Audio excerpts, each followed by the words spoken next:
Pakistan today successfully conducted 5 nuclear tests.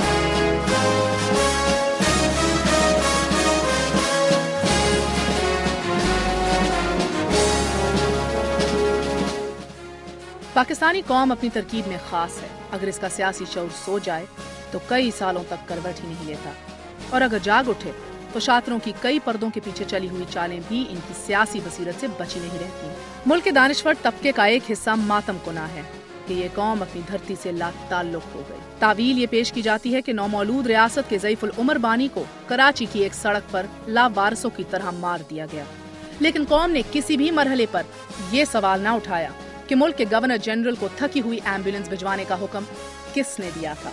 मुल्क के पहले वजीर आजम को एक जलसे के दौरान गोली मारने वाले को मौके पर ही गोलियों से भूनकर किसने इस बात को मुमकिन बनाया कि लियाकत अली खान का कत्ल एक मुअम्मा ही रहे।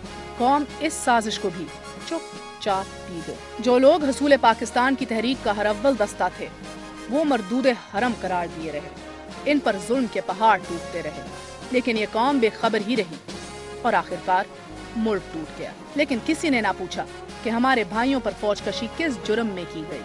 किसी ने सवाल ना किया कि इस मुल्क के दुश्मन कौन हैं।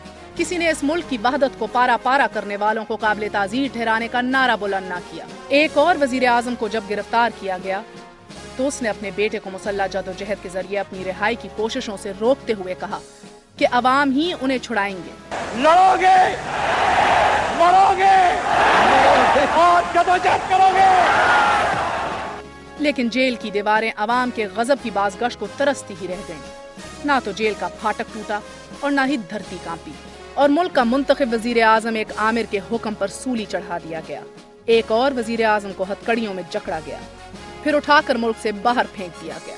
मगर लोगों को खामोश ही रहना था, सो खामोश ही रहे। धरती से लाताल्लुक रहने के इन वाक़यात के बरक्स खुशगुमान अहले दानिश कौम का एजाज यूं बयान करते हैं कि अंग्रेजों से पाकिस्तान छीनने वाली भी यही कौम थी। अयूब खान, याया खान, जनरल ज़िया और परवेज मुशर्रफ जैसे इक़्तिदार के हरीस जर्नैलों को किसने भगाया, दस्तूर किसने बनाया। 65 की जंग में डंडे लेकर महाज़े जंग पर पहुंचने वाली भी यही कौम थी। सियालकोट के चिविंडा बॉर्डर पर दुश्मन के टैंकों के आगे बम बांध कर लेटने वाले भी यही लोग थे। यानी बहस तवील है। आज की बात यह है कि एबटाबाद ऑपरेशन पर मुल्क की इंटेलिजेंशिया सर पकड़ कर बैठी है।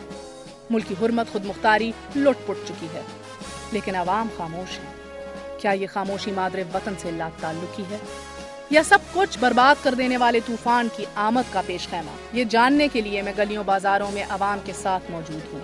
देखते हैं कि अवाम क्या कहते हैं। ये हमारे मुल्क के हुक्मरानों की साजिश है, उन्होंने मिलके मरवाया।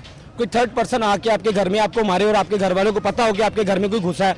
ऑलरेडी आपके भाई हैं, आपके बहन है, आपके वालिद साहब हैं, उन्हें पता नहीं है कि घर में कोई घुस के आपको मार रहा है। आपकी चीखों पुकार सुन रहे हैं, उस सुनने के बावजूद आप उसमें कोई रिस्पॉन्स नहीं दे रहे। इसका मतलब है कि आपके घर वालों को पता है वो आपको मार रहे हैं, इस रीजन से मार रहे हैं। उन्हें पता है वो आपको खुद से मरवा रहे हैं। मैनेजमेंट इस तरह की होनी चाहिए कि हमारे मुल्क में कोई आ रहा है और हमें खबर तक नहीं है। पहला सवाल तो ये उठता है, ये आ कैसे गया? जी, ये आ कैसे गया, और ये जो हमारे रडार जो हैं वो काम करना छोड़ गए हैं, तो हमारे लिए ये बहुत बड़ा फिक्र लम्ही है। यानी कि बहैसियत एक पाकिस्तानी आपको डर लगता है कि मेरी जिंदगी जान और माल का तहफ़्फ़ुज़ कैसे होगा? आप अपने आप को एटमी ताकत कहते हैं, आपको तो ये नहीं पता कि अमेरिकी जो है ना वो कब आपके कंट्री में आ चुके हैं। आपको इतना नहीं पता कि उनके हेलीकॉप्टर कब आए हैं और कब चले गए। ये क्या ये सो रहे हैं? ये अवाम सो रहे हैं? मेरा ये आपसे सवाल है, क्या अवाम सो रहे हैं? जी बिल्कुल बिल्कुल, मेरे ख्याल से अवाम सो रहे हैं। इनको उठना चाहिए। आप देखें, मिस्र में देखें, लीबिया में देखें, लोग कैसे सड़कों पे हैं। यहाँ पे किसी को पता ही नहीं है, यहाँ पे बस अपने पेट की खातिर चुप करके बैठे हुए हैं। एक छोटे से वक्फे के बाद हम आपको और आगे लेके चलेंगे।